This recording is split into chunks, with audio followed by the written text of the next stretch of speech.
disclaimer. I will be working with live AC voltage in some of these tests that I perform on this charger, and I know the proper safety measures to take, and I'm comfortable working with live AC voltage. With that being said, if you are not comfortable with it and you do not know how to safely handle live AC voltage, please, by all means, do not do any of these tests.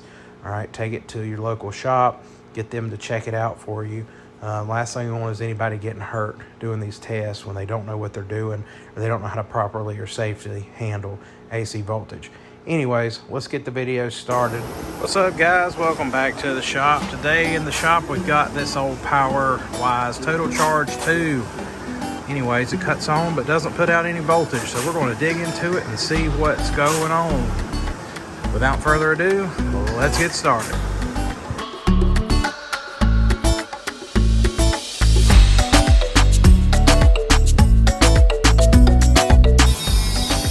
Alright, now we got this thing apart. Let's dig into it. I rebuilt this thing just about a month ago, and it's come back not working. Had to put a new board in it. My suspicion is the diodes are bad, but we don't know. Let's test them out. Got our meter here set up. We'll do a diode check. Let's see what's going on here. So these are your diodes right here. And to check them, we're just going to go from the back plate to here. We hear it beep. That means it's working. Now, if it's not bad, it shouldn't let voltage through when I reverse the leads. I'm going to reverse the leads. It's working. Alright, so that diode's good. Let's test this one. Letting voltage through, reverse the leads.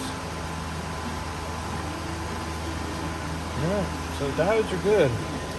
I guess from here we're going to go and check. We're going to get it hooked up to some batteries, plug it in, and check the output on the transformer to see if it's putting anything out. Actually, before we check that, let's check this circuit breaker here to make sure that it's not internally bad. We'll just do a simple continuity test here, just to make sure that it's letting voltage pass through it. And it is. Seems to be working good. Looks like we got a little shaved wire there, but let's test the plug, make sure power's getting through it.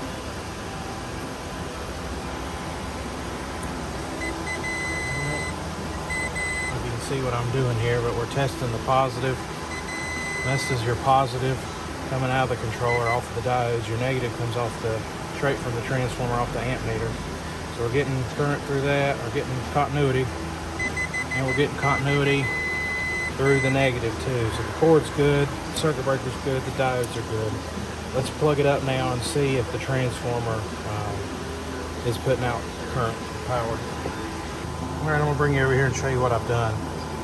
I have got the board bypass. So we're just going to put voltage, AC voltage, straight into the transformer and power it up and test it to see if it's working. So sit you back down over here so you can see what we do. We'll plug it in. It comes on. I can hear it buzzing. Now we're going to set our meter to AC voltage. We should be getting around 60 volts AC out of it. So the way I do that is I just test it right here.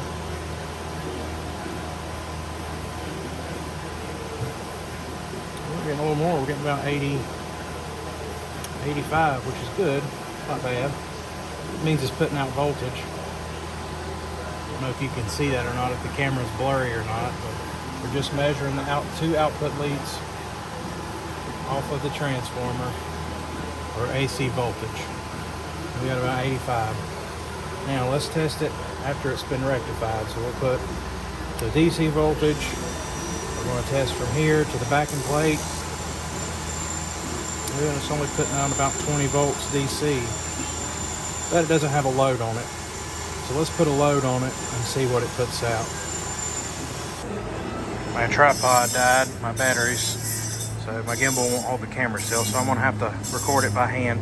Anyways, we got the charger over here on the test bench. We had it hooked up to the battery charger tester that I built, and still not putting out any amperage, even under a load. So I was like, well, maybe the capacitor's bad, so let me test that.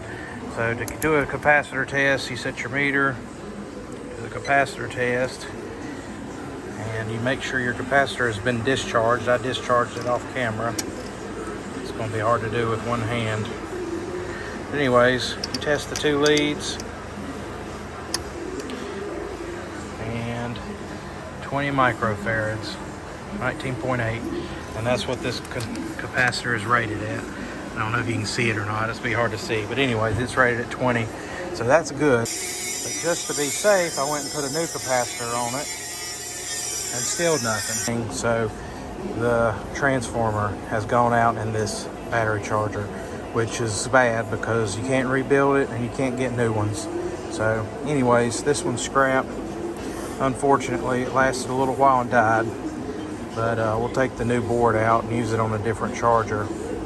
But anyways, that's how you test the battery charger to make sure it's working properly. If you have any questions, just leave them down in the comment section below. Remember to subscribe for more content, and we'll catch you on the next one.